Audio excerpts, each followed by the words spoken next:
morning? Is it morning? No, it's afternoon. Okay, sorry.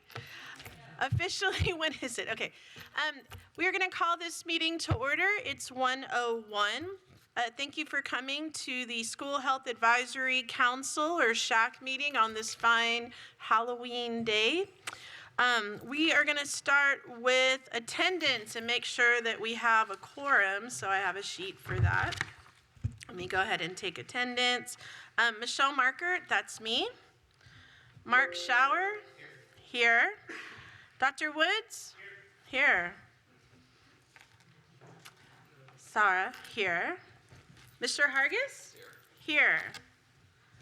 Araceli Moreno.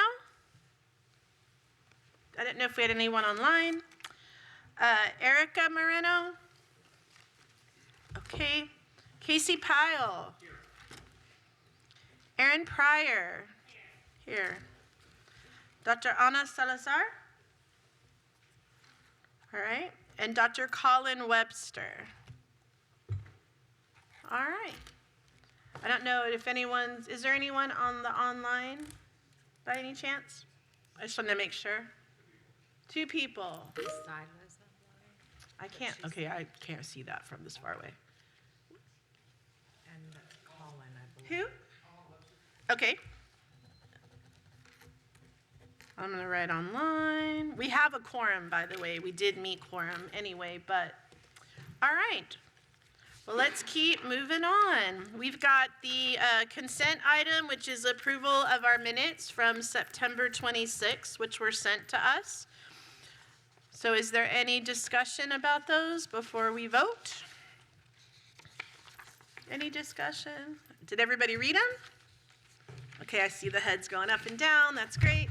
Okay, so if there's no discussion, can I have a motion to approve?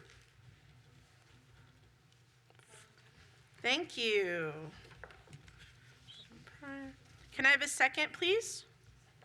Second, nice, thank you. All right. And if there's no discussion, we'll go straight to vote. Yay, nay, or abstention. So Michelle Markert, yay. Mark Schauer? Yay. Dr. Woods? Yay. Sada? Yay. Mr. Hargis? Okay, absent. Absent. Araceli Moreno, absent. Erica Moreno, absent. Casey Pyle? Abstain. Because you were not at the meeting. See, I know. I remember. Aaron Pryor? Yay. Dr. Ana Salazar is absent. Dr. Webster? I know you're on Teams. Do we have Teams or Zoom? I think it's Teams, yes, sorry. I'm Zoom team online.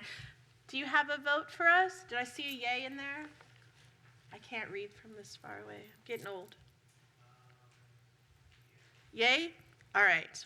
If that changes, let me know. All right, so motion passes. The minutes are approved. We're going to go ahead and then start with our discussion items with the subcommittee signups. That would be Mark Schauer.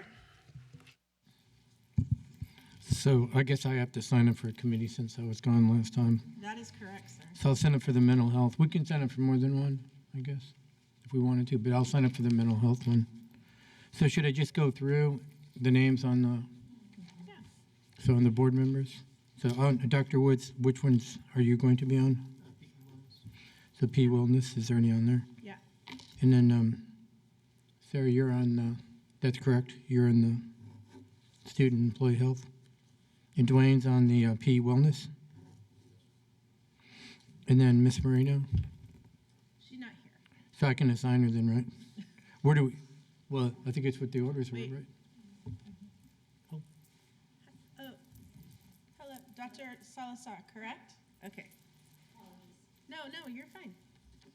You almost got assigned to a subcommittee you didn't want to be on. I specialize in giving people things they don't want to do. She's already on one. So, Miss Marino, who should I, is there any preference on the subcommittees to even things out, I guess? From your point of view? Well, We'll go back to that. Okay. because right now we have 3 on PE and wellness, 2 on character, and 2 on student and employee. So what are you going to do, Mark? Let's do mental health. Mental health, okay. So that makes it 3. So to even out, I guess it would be the P in wellness. Casey, what do you want? Student employee health. Okay. That evens that one. So technically, they're all even, so it's just the 2 Morenos you can... Dr. Salazar? Oh, Dr. Salazar's already... And so that's already correct then? yeah. Okay. Okay, who are we missing then? It's just, Araceli Moreno and Erica Moreno. So Well- they're even. Do you want to message them so they can pick? No. No. Okay, you want to just We'll move put 'em along. on. Okay. well, yeah, I mean, I said I specialize in giving things people I want would to do. think the mental health and the PE and wellness would need more than the student employee and student employee. Then Araceli will do the first one. The character? Since her name begins with an A, Okay. we'll go to the first column, and since Erica is next, she'll be the second column. Okay.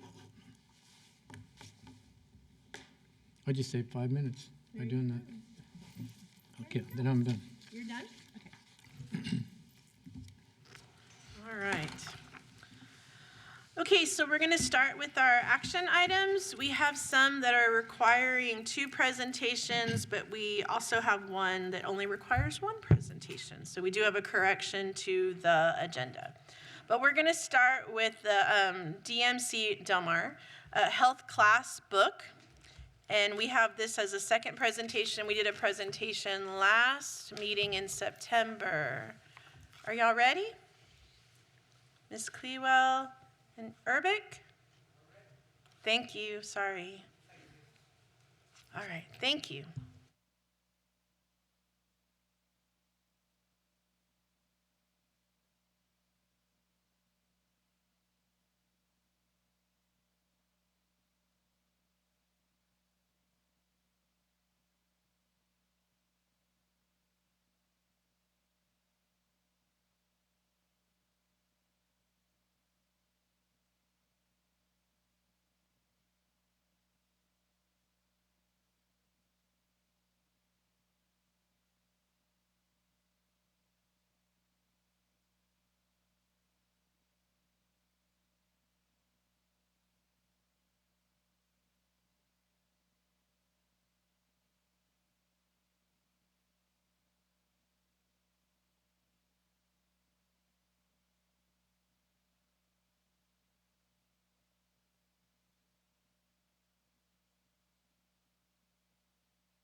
All right, good afternoon. My name is Christy Urbic, and I'm currently the chair of the Kinesiology and Education Department.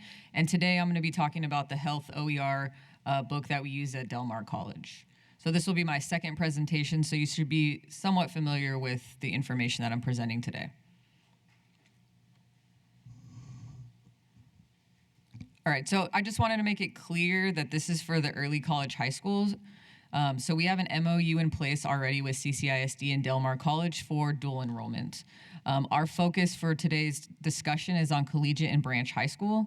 What we want to do is fulfill their health requirement as well as have them earn a college level credit. So that's why we're coming to you today, is because there is a health requirement through CCISD, and collegiate and branch would like to fulfill that by using our KINE 1304 health and lifestyle class.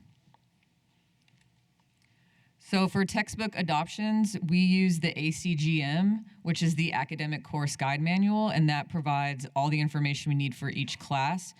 Most classes, there's a description and then learning outcomes. So we use those course learning outcomes to help us pick a book for our teachers and so forth. The book process currently for our department is that we have academic freedom, and so that means that our instructors, professors, they can pick what book they want to use as long as it meets those learning outcomes. And again, those are in the ACGM. We meet as a group. We have different meetings throughout the semester to talk about books, different things going on at the institution and what we're doing in our department. And so we came together and decided that we wanted to look into using what we call an open educational resource book to provide an opportunity for students to be able to take our class at no cost to them. And so we looked at several different options that there are as a group, and then we decided on the current book that we are presenting today. And again, that is an open educational resource that is available for free or at no cost to students. So that's just a little bit of kind of how we come to adopt our textbooks. So this is the KINE 1304 Personal Community Health course, and as you can see, it has the description. I don't necessarily need to read it, but basically what the course provides, and then these are the learning outcomes for those, and those are also available on the ACGM website if you wanted to take a look there as well. And basically those learning outcomes, such as open successful completion of the course, students will be, evaluate the dimensions of health and how they relate to personal and community wellness, explain the importance of nutrition, a healthy lifestyle, and staying physically active, and so forth. And so what we do when we decide to adopt a book is we make sure that we can use the book and it will align with these learning outcomes. So this was presented last time. This kind of goes over the alignment for our DMC OER book, which is aligned with the pacing guide from 2023-2024. And basically, I went through and said, okay, health and wellness fundamentals, that's found in Chapter 1, Intro to Health, Wellness, and Change. The next general topic was health and wellness skills, interpersonal skills, and that aligns with Chapter 2, Exercise, Physical Activity, and Sleep. And then each one of those chapters also have their own outcomes and things like that that are discussed, what the student will be learning in those areas. Hopefully they're not coming for me. This also just continues to go through, and basically this is what they would teach at CCISD. And that is it. Any questions?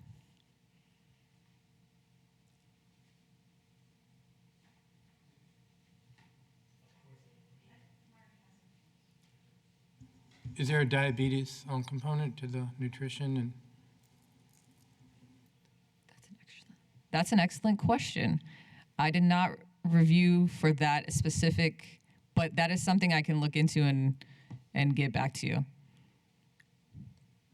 I would assume it was in there, but I can't. yeah, I'm just asking because we have a high prevalence of diabetes. Yeah, no, that's a very good question and good point. Man, the one thing I didn't write down, but I can look through it, and I'm pretty sure it does. Let me go back to Intro to Health and Wellness and Change, Exercise, Physical Activity, and Sleep. It's going to be in one of those two chapters.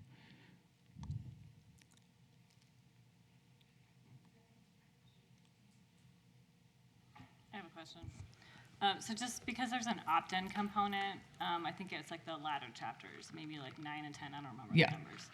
So when I noticed you listed like other chapters that would be reviewed with the kids, I guess if they don't opt in, like feasibly it'll split up the class, or how do you guys plan to manage that? Yeah, so I'm working closely with Dr. Rodriguez on that, and so what we kind of discussed was creating another module for them, and if say we're lecturing that day on the specific topics that they cannot get, then they would stay housed in their building, and they would oversee them, making sure they're like, going to class during that class time and that kind of stuff. And they are right across maybe like 50 feet from us. So it's very doable. It's not like they're having to be bused somewhere else or not get on the bus kind of thing.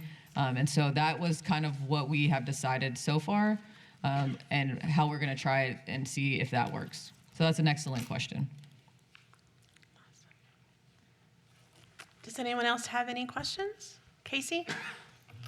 If students are possibly opting out of portions of the Del Mar curriculum, are they still earning the college credit for it if they've opted out? Yes, we're going to provide them with other assignments that they will do they'll get just the same credit for. So, for example, if we have 3 assignments that are covered under something that they're not allowed to review, we'll make sure that they have 3 assignments that are under some kind of information that they can. So on this page back here, some of the alternate assignments were like Chapter 3, talking about cancer, Chapter 4, environmental wellness, a healthy planet, consumer health and aging. So there's a lot of topics that we can also include that maybe aren't necessarily going to be discussed thoroughly in just reviewing that chapter. And so I think we have a lot of information that we can provide and assignments that will align with those learning outcomes without having to be maybe one of those 5 big topics.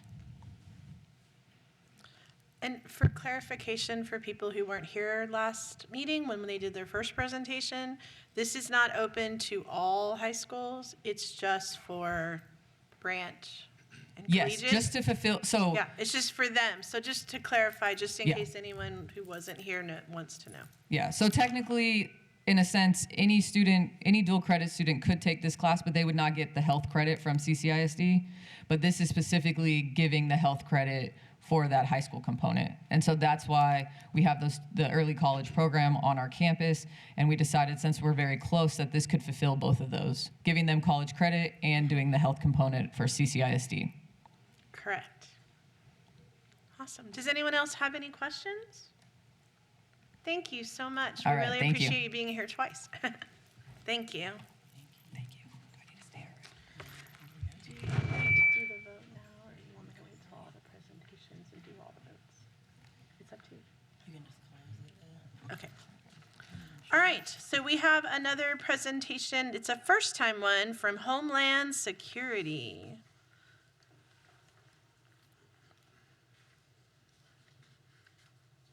Heath Hardwick.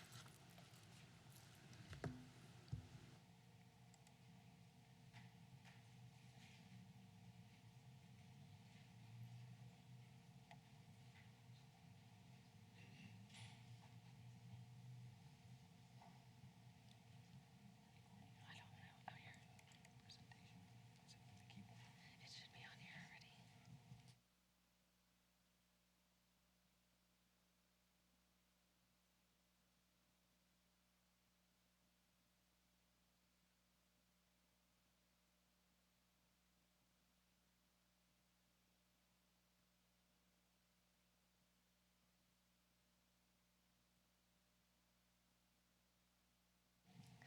Okay, good afternoon, SHAC Committee. We have today presenting Homeland Security. This is Heath Hardwick, and I will turn it over to him. This is a first-time presentation. Thank you, Courtney. Good afternoon, SHAC Committee members. It's a pleasure to all to meet you. Thank you all for your time today for us to present the cyber presentation from Homeland Security Investigations. The cyber safety presentation was intended to not only educate students on the laws that they would encounter if they're involved in some type of a cyber issue involving cell phones, but it's also a way to help the school district understand what's going on within their own campuses as well too, and we'll get to that towards the end. Our office right now has 8 agents that are able to go out and start speaking to schools about our online safety presentation. It comes from Group 2.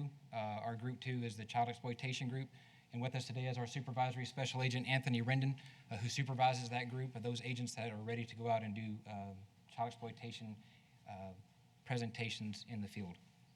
Some of our agents that are able to help us with these presentations is Special Agent Carol Barola, who is in a human trafficking group, Special Agent J.R. Zuniga, who is in a child exploitation group, and also with us today is Detective Alicia Escobar from the Internet Crimes Against Children Task Force from CCPD, who is a task force officer at HSI. So by going to the schools, we are a multi-pronged approach, federal and state together, working to educate the children within the schools. And my name is Heath Hardwick, Special Agent with Homeland Security Investigations. To give you some background on myself, for the last 14 years, I've been doing outreach presentations to students in schools. More than 600 presentations I've done since 2010. And I've been training up and leading the way with these agents to do these online presentations or these in-person presentations about cyber safety. Before we get started, I'm showing you the same screen that we use for students in our schools, is to make sure that they're aware that the information we're going to be giving them is a lot of information. It's coming from many years of investigative experience and teaching them what we have learned in our investigations to educate them so that they don't make the same mistakes that victims in our cases have made in the past. We're not there to scare them. This is not some scary approach that we're telling them. Everything is factual, it's basic, it's nothing is overdone to scare the students. It's all facts and what the rules are when it comes to state law as well as federal law during these presentations. We also let them know that after this presentation, that the decisions that they make going forward is their responsibility. And this is really important for the presentation part, because if schools will document the dates that we go in to do our presentations and there is an issue, a cyber issue on campus, they can go back and see if the student was present during these presentations, and they can be held accountable because they have already been taught the laws of state law and federal law when we do our presentation. So it's very important that we document when these presentations are done in school. In addition, we work with multi-law enforcement agencies. We're not just an agency that sits behind a desk. We get out, we talk to people. We have our non-government organizations. You see up there, we have New Life Refuge Ministries. It's kind of hidden there, but New Life is here as well. We include them in our presentation to let the students know that we're not just a law enforcement agency. We work with NGOs as well in the field. And we also talk about the CAC, the Children's Advocacy Center, if they're ever interviewed for crimes against children.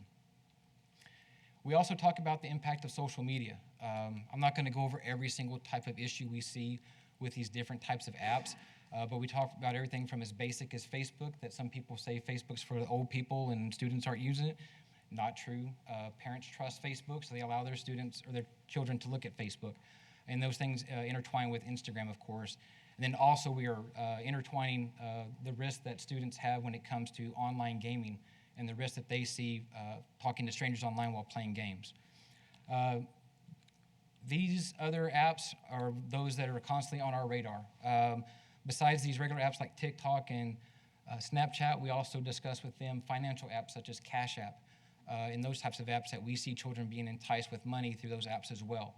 So we try to cover a very wide range of topics with them in the amount of time that we're given. The question may come up, well, how long will this take? We try to adapt our presentations to fit the 50-minute window or whatever window you have for that class period, so we do not compensate the teacher to go over the time limit that they have. So by doing that, to be able to fit that information in there, what we do prior to a presentation is meeting with a counselor and a principal to make sure that topics that are specific to their school are being covered. If they have a Snapchat issue, we'll target Snapchat. If there's a sextortion issue or maybe a airplane mode or a airdrop issue in campus, we will target those issues amongst them for the presentation. It's specific to whatever is wrong with that school and that needs our help to do that with.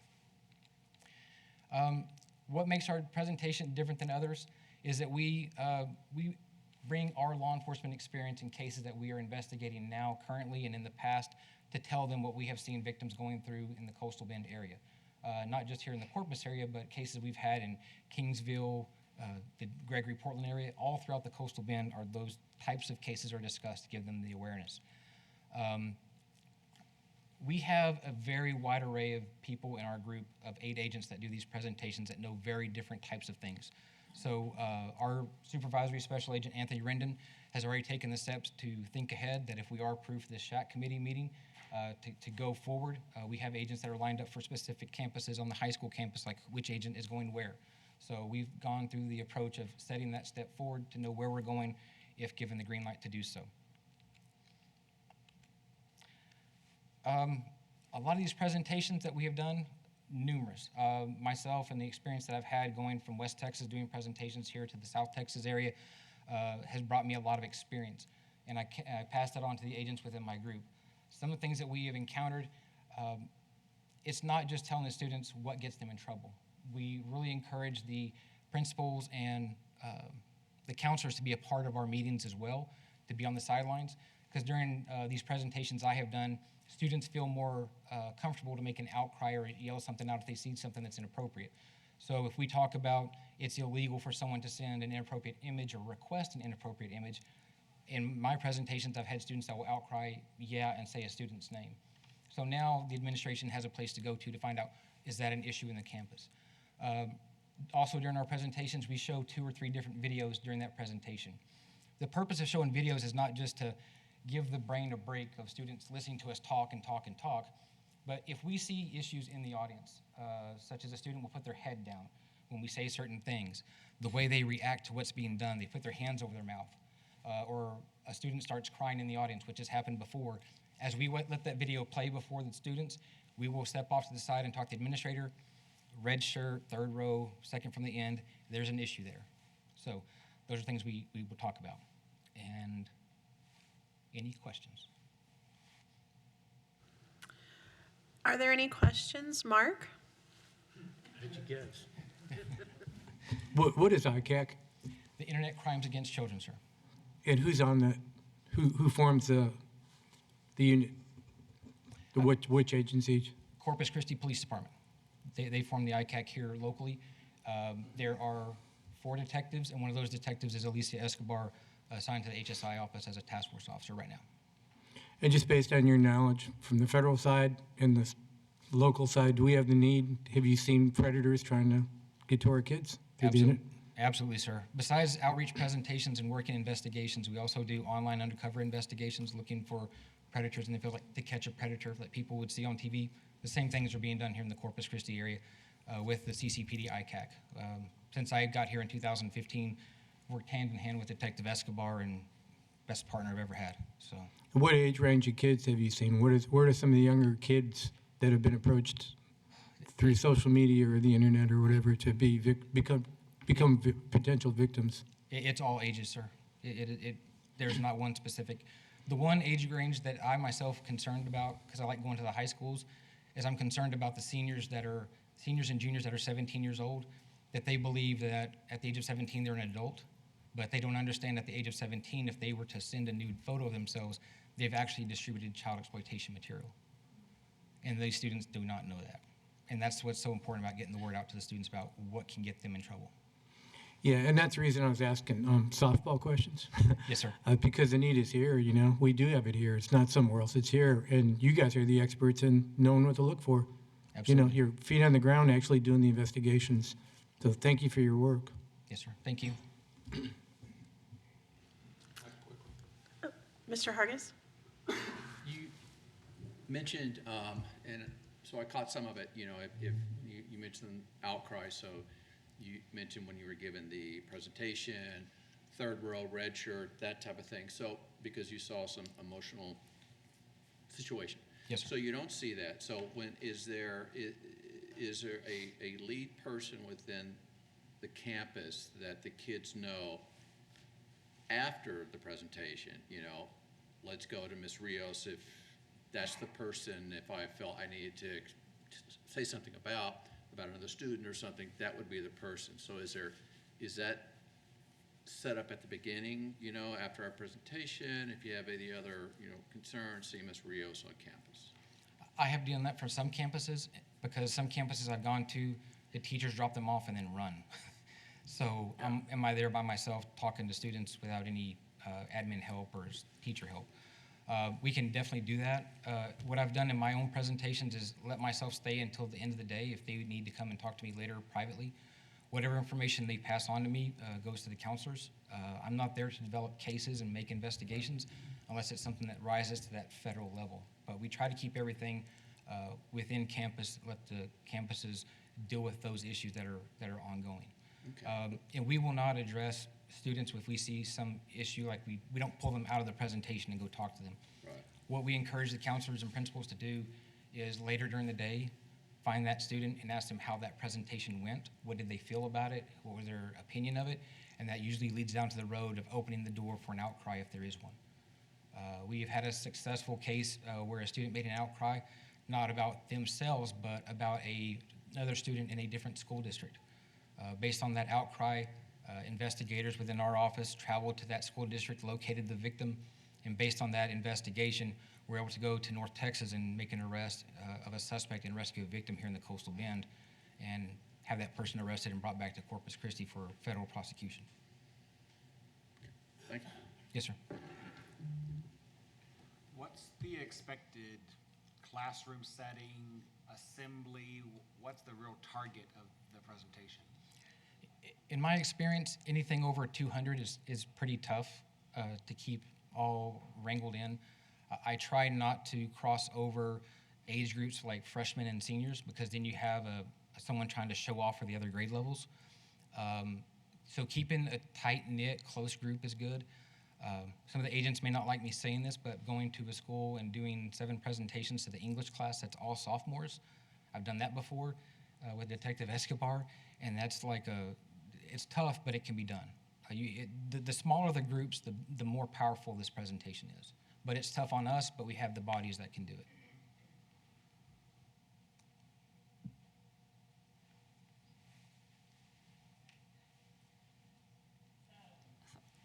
This might be a question for Ms. Rios, but I'm assuming because this is an opt-in presentation, Right. We would deliver it at all of the high schools to whoever opts in.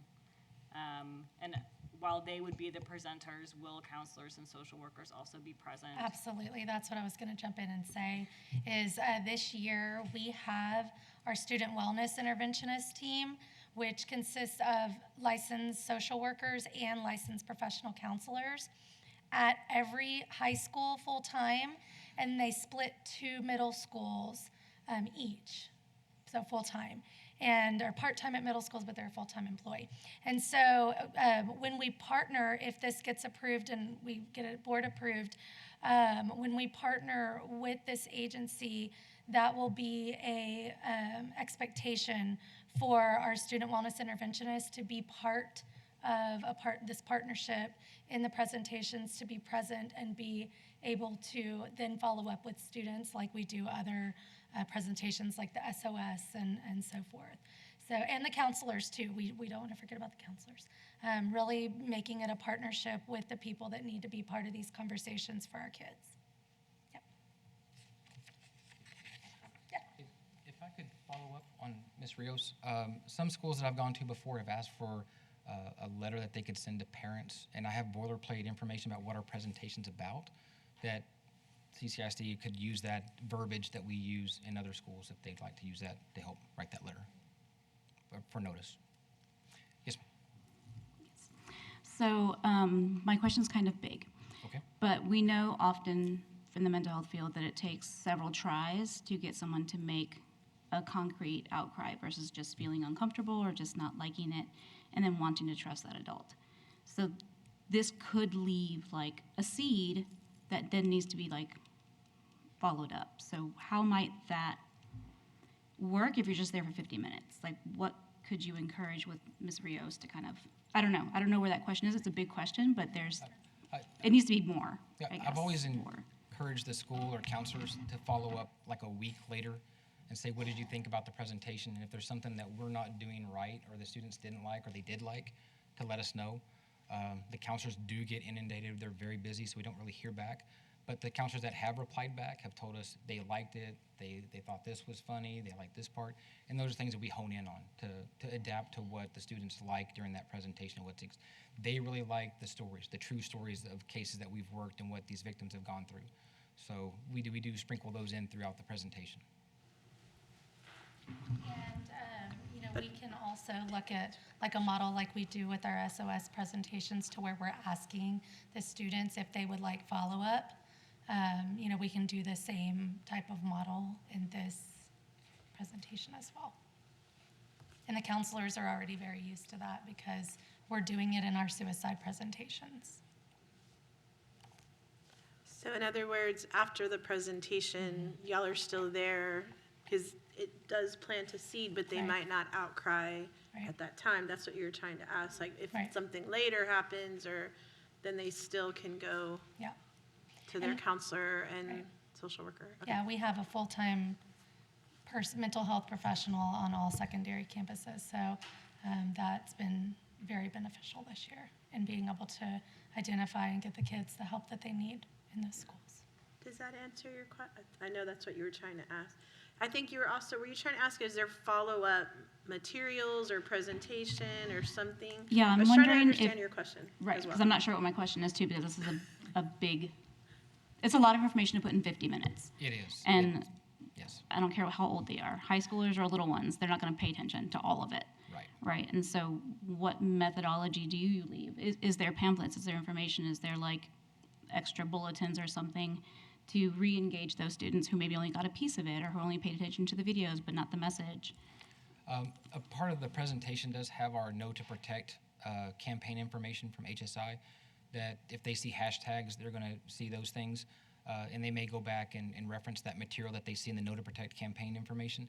But as far as leaving material behind and following up, we really rely on the schools and the counselors to call back later if they have issues. And sometimes it can be 6 months to a year later where we get a call back saying they needed help. Now they have a point of contact they could reach out to. But like I said, we're not going to come in and take a case out of CCISD unless the administration and the CCISD Police Department knows what's going on their campus. This is not a way to create cases at all. It's knowledge. All right. Were there any other questions? Thank you so much for being here. We look forward to your second presentation at our next meeting. Yes, ma'am. Thank you for your time today. Thank you. Of course. All right. So we have another first-time presentation from New Life Refuge, Sharon Ray. I'm assuming Ms. Rios will be introducing? Well, Okay. make sure I have the right PowerPoint. Oh, yes. Okay, good. Whoever did this did a good job.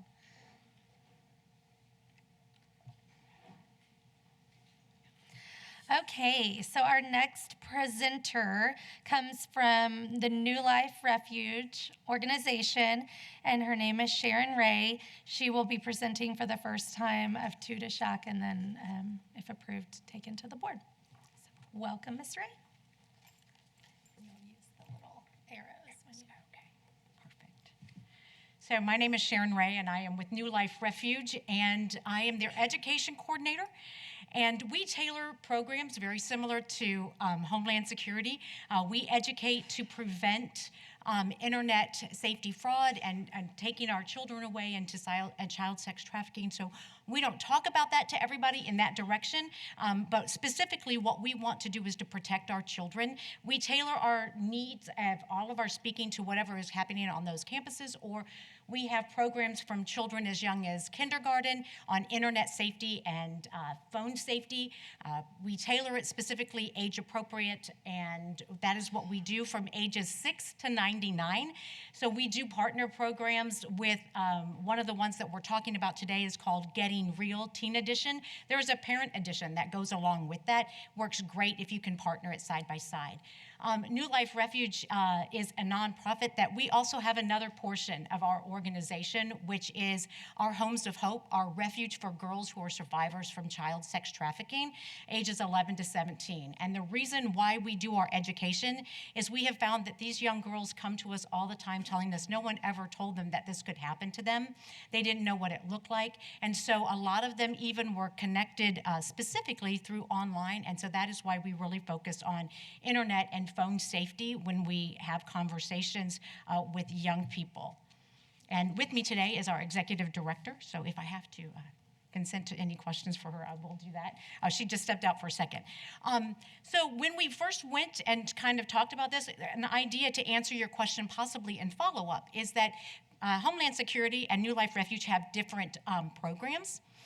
We present some similar material, but it comes at about a different angle.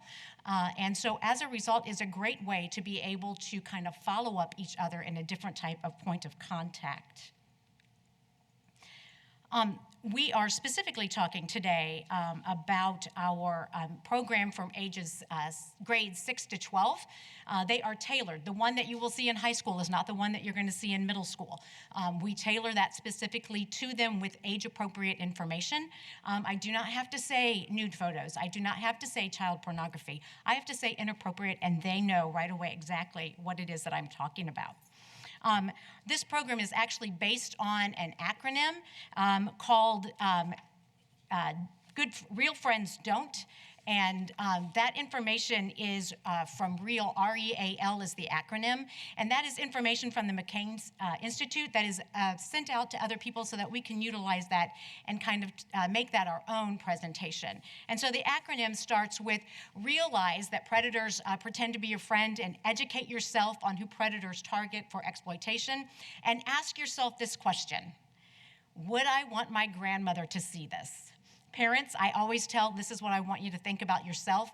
Would I want my child self to see this photo, especially when you post about your children?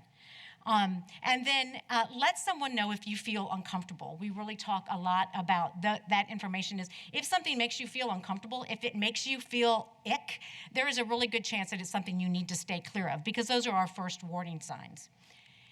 In addition to the acronyms, students are going to learn what human trafficking is, how to report human trafficking and unwanted advances, and who a trusted adult is. And we'll explain why later, why we talk about that trusted adult.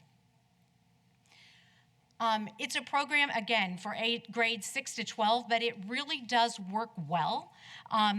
We can change it up, and we don't use the Getting Real acronym, but we do have these programs for younger children. It is something that we've also brought that we are working on an MOU with, and Courtney is working, Ms. Rios is working with us very closely on working on that, specifically for children in those lower grades. And so Getting Real educates about the dangers and consequences of sharing sensitive material on the internet. And it talks about the common tactics that are out there. And what we have to just let them know is that those tactics that are used online can also be used in person. The grooming online and grooming in person works very much the same. So we want them to make sure that people aren't telling them just how wonderful they are. If you get attracted to somebody who's just going to tell you how beautiful and how wonderful you are online, they might just pull you down a way that you don't need to be. And those are beginnings. So we show them beginning signs to things to look for that will help them also in person if it begins to happen. We live in a digital world. Our children that are all in school right now have grown up as digital citizens. Now, we live in two worlds. We live in the real world and the virtual world. And I would love to say that I'm a digital citizen, but I only live a portion of my time there. The children that are attending our schools right now live 50-50. They live 50% of their time in a virtual world and 50% of their time in the real world. Many of them even more than that and would prefer to do nothing more than to stay in that virtual world and not have communication. So there, What's the Big Data has some statistics for us, and it says that the average teenager spends 8 hours and 59 minutes on their phone. 8 hours and 59 minutes. That's a full work day and then some.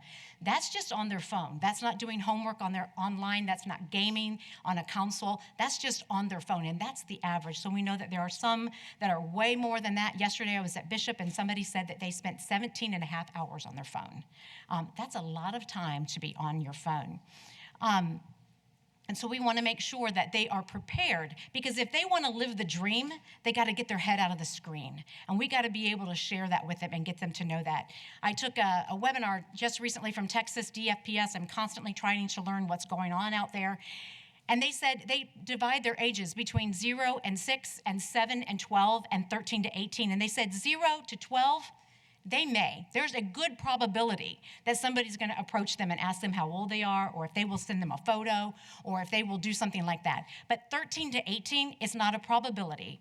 It's almost a guarantee that they are going to have somebody during that time period of their age that is going to ask them through online chats, through instant messaging. They're going to ask them some information. They're going to ask them for a photo, or they're going to ask them how old they are, or they're going to start inappropriate conversations with them. And that's why it's really important that we get this information in the hands of our young people. And we need the children to know that sometimes they're vulnerable and what that actually looks like. What does it mean to be vulnerable? You know, when you're mad at your parents and you're putting that on social media, there are people with that same project, that same algorithms that give us our ads are doing that as well to find that information. This program is also gathered information from survivors, and it understands that almost half the children are trafficked by somebody that they know. So that is either a best friend, a girlfriend, a boyfriend, a parent, an adult that has a close acquaintance with them.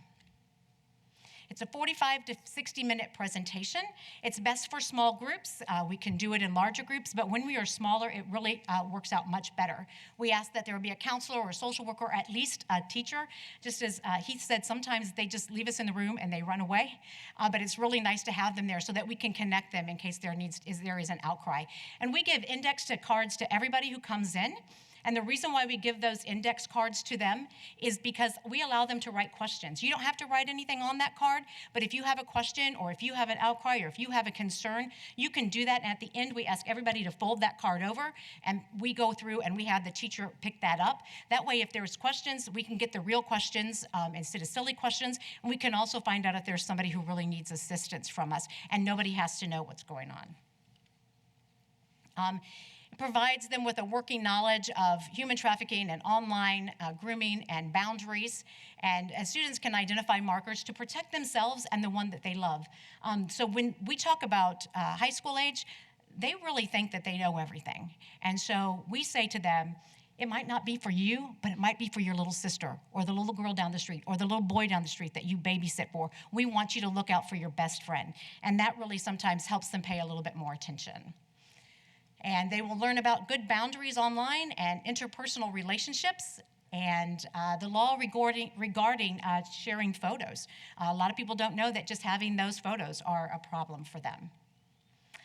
And we have an evaluation form always. We also have a poster that we often will leave with the school, and on it will say, it will give the trafficking number. It will also say that your online presence makes you offline prey. And to leave with our ICAC that we've talked about before, the Bureau of Investigation of Internet Crimes Against Children from San Jose, he said this: we are not going to wrest our way out of this problem, but it will only be by the education and the arming of our youth and ourselves with the knowledge of these issues. And that's a question I get all the time at the detention center is, why didn't anybody tell me, and why can't we stop all the bad guys? And the reason is there are just so many, so we have to teach you. Thank you. Any questions? Does anyone have any questions? Okay, yes, ma'am. Who are the people providing this presentation to the students, and what are their credentials? I do most of them, and my credentials are that I am an educator. I have a degree in education, and I have worked with youth for over 30 years through residential youth programs as well as large youth centers, and so that is my background. I also work directly with the detention center here in Corpus Christi as well as the girls that are on our campuses.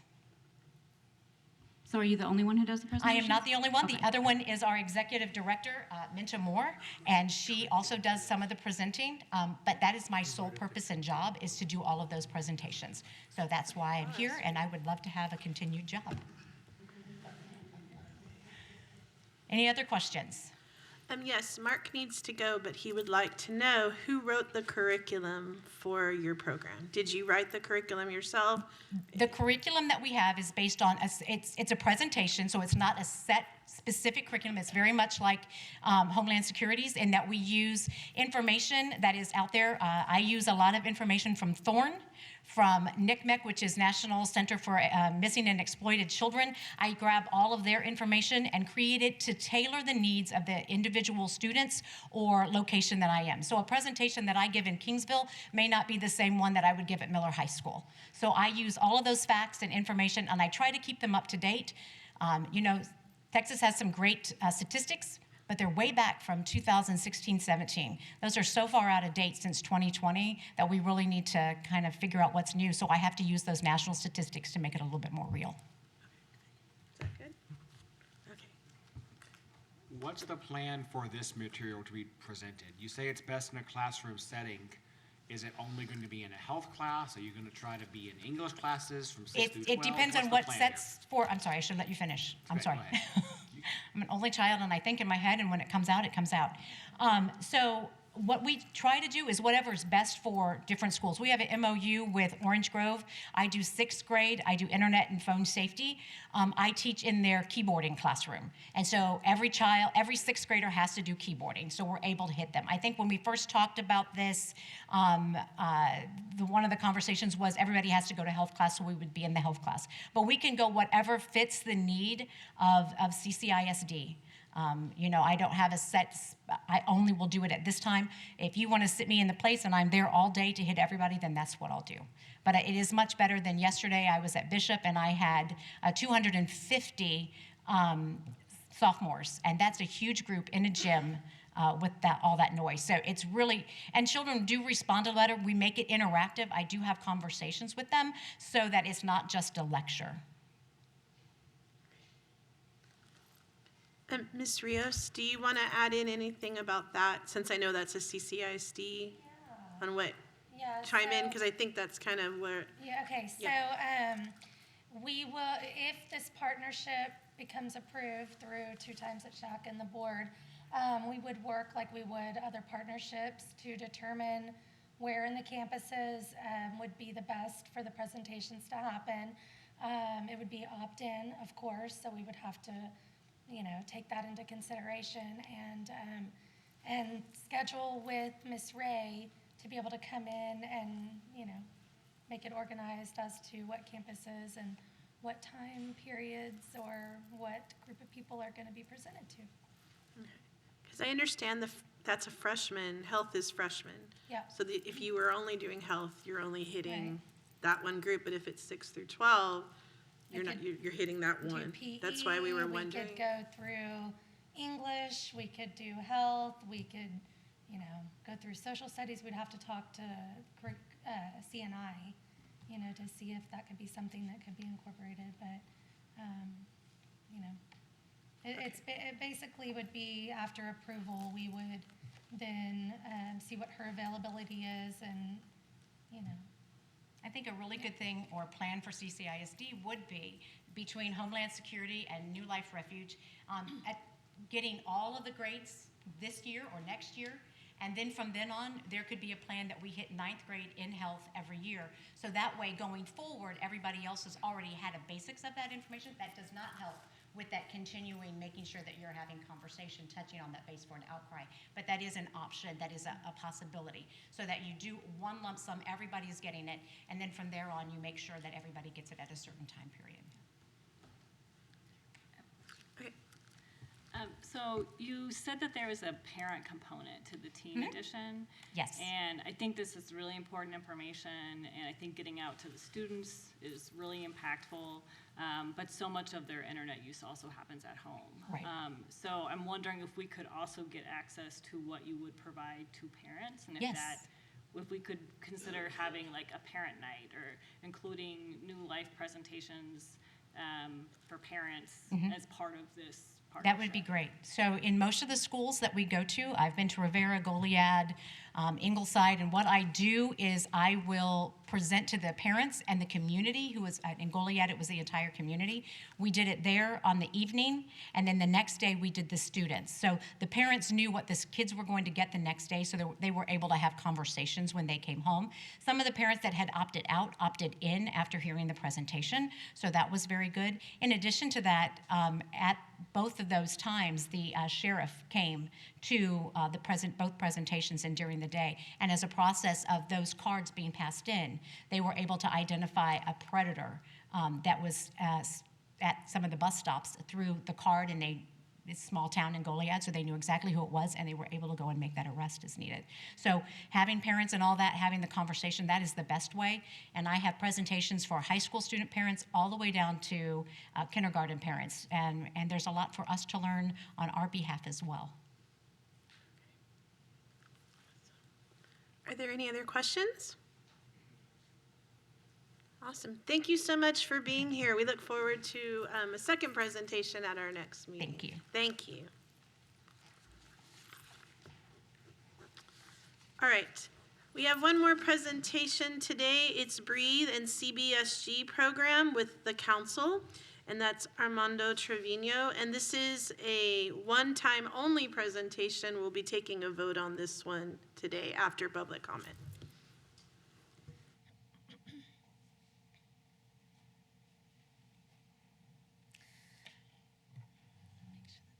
Okay, so final presentation today is Armando Trevino. He's coming from the council, and he will be presenting to you on Breathe and the CBSG program that they have.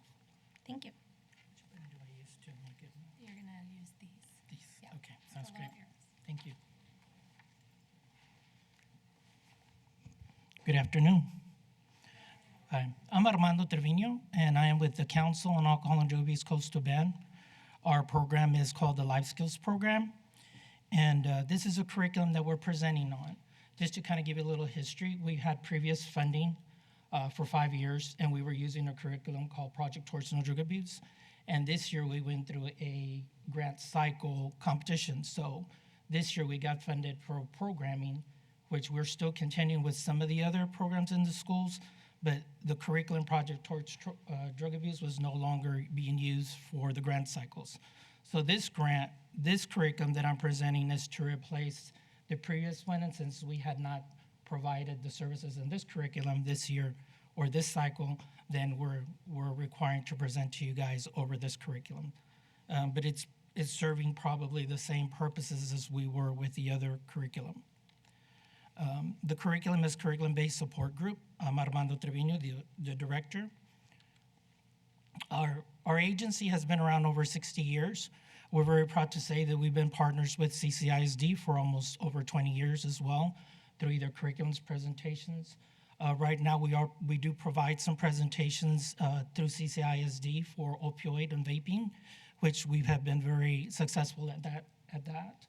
And we've already scheduled some of those for this coming semester to continue that partnership through health classes. Our goal is to provide services and to assist with students to learn skills and to reduce health disparities. We are funded through the HHSC and through the Substance Abuse and Mental Health Division. So the employees that we have in our department, we've been around, I've been 20 years with the council. I have 3 other employees that have been around no less than 8 years. So we have a lot of consistency, a lot of training. Our employees are required to go through training before we provide any curriculum. So we are considered to be certified prevention specialists, which you go through practicum, training, get certified, classes, and then teach. And then I review over a year and supervise them to make sure that they're providing the proper services in the school districts or community partners. We don't just do school districts, but we also provide whichever community partner is interested in our services, then we will accommodate as best as we can. Okay, the curriculum is curriculum-based support group. The curriculum is divided into 2 sections, Kids Connection and Youth Connection.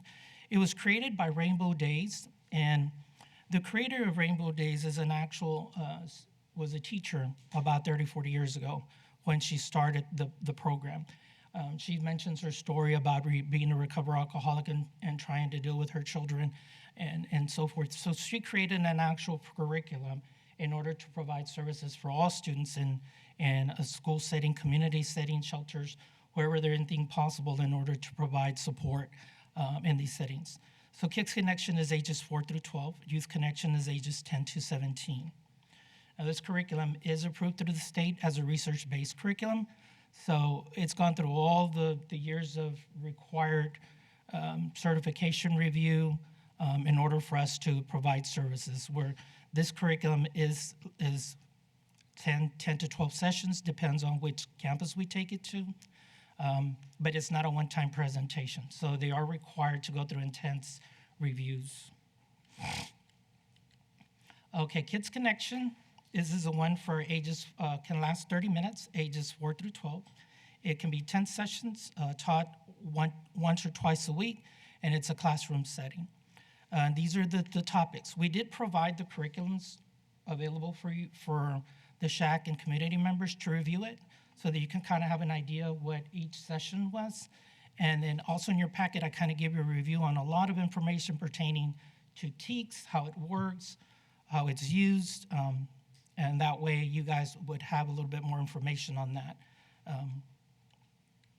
So these are the topics. I'm not going to go through all of them, but they're all pretty much dealing with very basic support stuff that we will all need on a daily basis to help us make better decisions, refusal skills, build autonomy, and also reduce health disparities in our communities. And that can be any community. That could be any situation in life, depends on what someone is going through. And then the Youth Connections is a little bit more advanced. That's for your ages 10 to 17, and those are 10 this one would last an hour, because it's the more they're older, the more time you need to spend with them and the time span. And this one, again, can be 1 to 2 times a week in a classroom setting. Youth Connections, this is the information on the subject matters, and it's pretty much all the same. I think the change are the last 2. Okay, now this curriculum, if you notice, I get in the packet, it'll go a little bit more detail since we are taking classroom setting time. And we're not looking at doing setting times like an English class, kids getting pulled out. The way we are doing it, and it'll explain a little bit more, is we're with our partnership that we already have through CCISD, through our Project Towards No Drugs, we can either do it in partnership with communities and schools. So each school has community in schools. They usually can identify your higher risk students that might need assistance with truancy or grades or just relationship issues. And that relationships, I don't mean boyfriend-girlfriend relationships, just building relationships with their parents, with their teachers, and any healthy adult in their lives that can be around. This curriculum has been researched and has met the TEAC standards in these areas. And in the bottom right, I have referred to the SHAC, and any community member, you can look at the TEAC standards, and it's more in detail in your packet for every grade level. So they've done extensive work on making sure, since she was a teacher, she is aware of what we get asked in the schools. So, okay, curriculum-based support group is sort of a base of resiliency and protective factors, research and incorporate social, emotional learning principles and practices. There are 5 domains that they created, which is I am, I can, I have, I will, I believe. And in each component is sort of what they discuss with and they address. So for example, just give you a quick, self-awareness is under the I am. So that's like self-esteem, how I feel about myself, how others see me. And then of course also the I can be empathetic, I can care about others. So each one of these components is based on the Rainbow Days idea of the curriculum. And it's based on the I am, I can, I have, I believe, and I will, I believe. So these are the 5. I'm not gonna go through all of them, but it is available to you to review in your packet. Okay. Okay, curriculum-based support groups can be implemented through health classes, through committees in schools, in collaborations with school counselors, after school, depending on if we let's say we go to Coles High School and we go to Student Support Center, we literally can see all the students on that campus due to the identification of them being more of a higher risk environment. Of course, using either opt-out permission slips depending on how the school wants us to do that in those campuses. Now, if we're in regular high schools, elementaries, middle schools, well then like for example, the communities in schools would be a great component to address. Now, we can also work closely with health classes because what it is that it depends on the campus. If the campus is considered to be a Title I school, or a campus seems to meet more of a health disparity issues, then we could do those classes in the health and just bring them to smaller classes. So it would still be a support group, but let's say most of the health classes in CCISD have about 24 students. This component is 6 through 15 students, so we could split the class. We have an educator, and teach in that manner if it's considered sort of a school that might be having a hard time reaching the goals that are required for the district. And then there's more sources here for you to read on the curriculum. And I say thank you again for giving me the opportunity to provide, for us to be able to provide another curriculum to replace TND. Awesome. Thank you so much. Are there any questions? Okay, Ms. Pryor. So when I looked at the curriculum, if I'm remembering correctly, I didn't bring my notes from when I was reviewing it. Yes, ma'am. I felt like most of the lessons were targeted to children of like parents that have substance abuse issues. Is that accurate? That's a component. The curriculum is written in different sectors. Like for us, we get funding for YPU, which is universal, YPS, selective, YPI, indicated. This program can be utilized for all components. When she started creating the component was originally because she was a recovering alcoholic. But the curriculum is being used statewide for any particular settings as long as the student, there's no way for us to identify. Right, that's what I was wondering when I was looking at it. We don't do identification. It's more of a high-risk component, but we don't do assessments. We don't do screenings. The state doesn't allow for any of that anymore. It's just based on, like when we do communities in schools or a campus is at a higher risk based on the health disparities that they speak about. And it's usually culturally, linguistically appropriate standards. That's a term that the state's using. So they look at, is it a Title I school? Is it a school that has a higher population of minority? Also, if it's a community that might have higher military.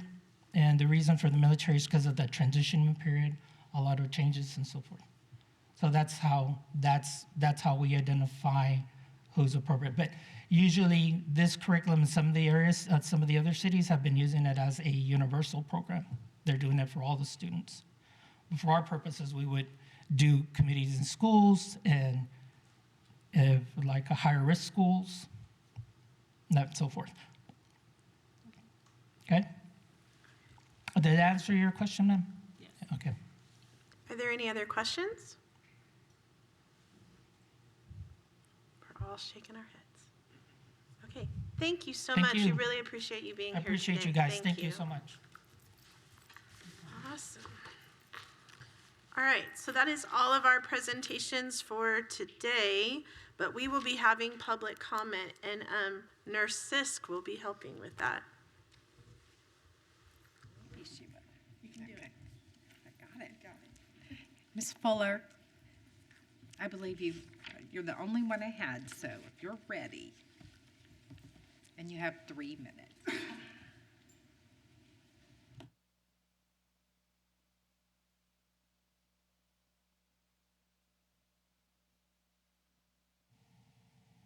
Hi, I'm Shauna Fuller. Thank you so much for giving me an opportunity to provide a comment and some feedback. I'm sure many of you have spent hours looking at this material because it was a pretty heavy meeting this time. And so I do appreciate everything that you're doing to filter through and ask questions. I had a few comments, and I kind of have to hit these quickly because I have 4 things to cover real quick. As far as the Del Mar College health book, I was able to speak with Ms. Urbick, and so I really appreciated that. We had a great conversation. I got to find out more about the class. Also, as far as the college courses go, there's a lot of academic freedom, so they can kind of do what they want.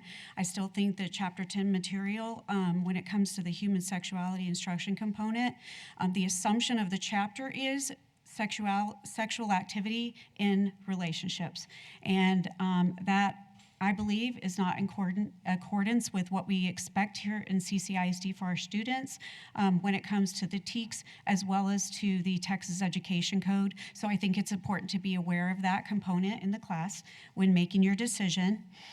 Also, for the Homeland Security and the New Life Refuge, I really appreciate these presentations. I have seen one of the parent presentations from Homeland Security several years ago in another district, and I thought it was amazing. I learned so much.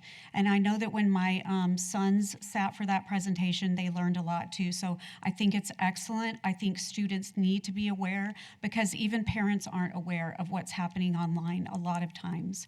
So I hope that'll go through. I do have some suggestions for the real PowerPoint with the New Life Refuge. I actually typed these suggestions up so I didn't have to spend a lot of time in addressing them. So I like to hand these out after I speak. And then also on the Breathe and the CBSG program with the council, this is incredible. I went to the Nurses Center to review the material, look through the curriculum. We had some problems opening up the jump drive, the USB that came with it. And so I called Mr. Trevino and he said, hey, I have a few minutes right now. Would you like to come over? And so he was able to show me everything that I wanted. I feel like they're very forthright in what they're teaching the students, and this would be very accessible to the parents, especially, and any counselors or social workers in the district. So I think that's wonderful. I really appreciate it. I like the message of the curriculum, which is for the children. Children need to hear that they have value and they have purpose. And so I'm really thankful for that. So thanks again for your time. Appreciate everything you're doing. All right, thank you very much. There's no other public comments needed? Okay, then we are going to move into some voting. Are you guys ready? All right. Our first vote will be in regards to the Del Mar College Health class book. This was their second presentation, so we will be voting on that. Do I have a motion to approve? Okay, thank you. Do we have a second? Second, thank you. Any discussion before we vote? Any discussion? I feel like people are pondering. We're good? All right. So we have a motion on the table to approve the Del Mar College, I want to be precise, health class book. If there's no discussion, we will take a vote. Yay, nay, or abstention. So Michelle Marker, that is me, yay. Mark Schauer is now absent. He had to leave. Dr. Woods. I will be abstaining since I work for Del Mar College and I teach that class specifically. Okay, understood. Sarah? Yay. Dwayne Hargis. Yay.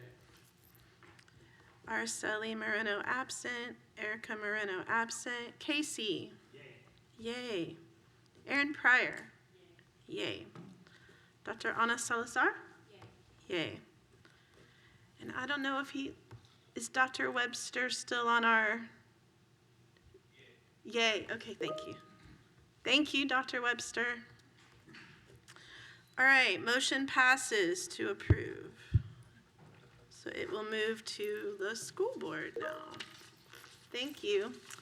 All right, we have a second vote.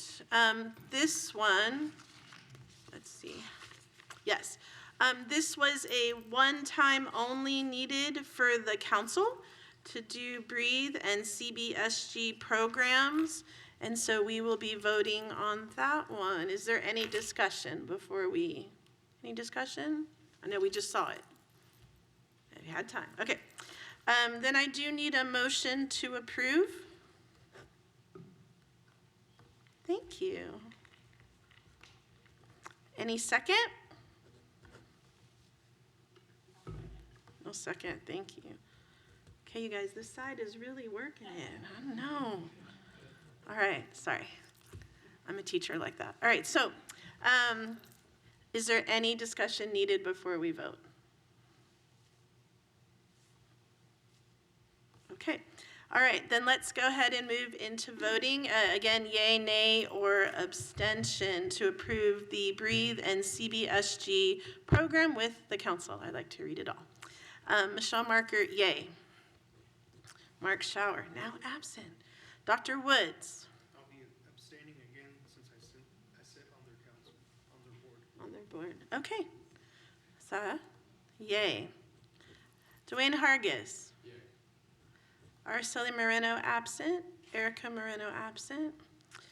Casey Pyle. Yay. Yay. Aaron Pryor. Yay. Yay. Dr. Ana Salazar. Yay. Dr. Webster, I see it's yay?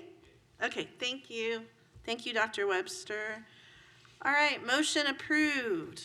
It will also be moving to school board. All right. No, I mean, it will not be, yeah, don't listen to me. We're not moving to school board, I'm sorry. Sorry. Nobody's perfect, I'm sorry. Okay, all right. Announcements. Does Nurse Sisk have any announcements for us? The only announcement I have is our next meeting, which is December 19th, and we'll be here in the boardroom. I thank you all for being here today and for your participation. Awesome.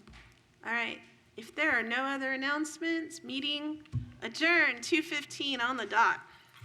Thank you so much for being here.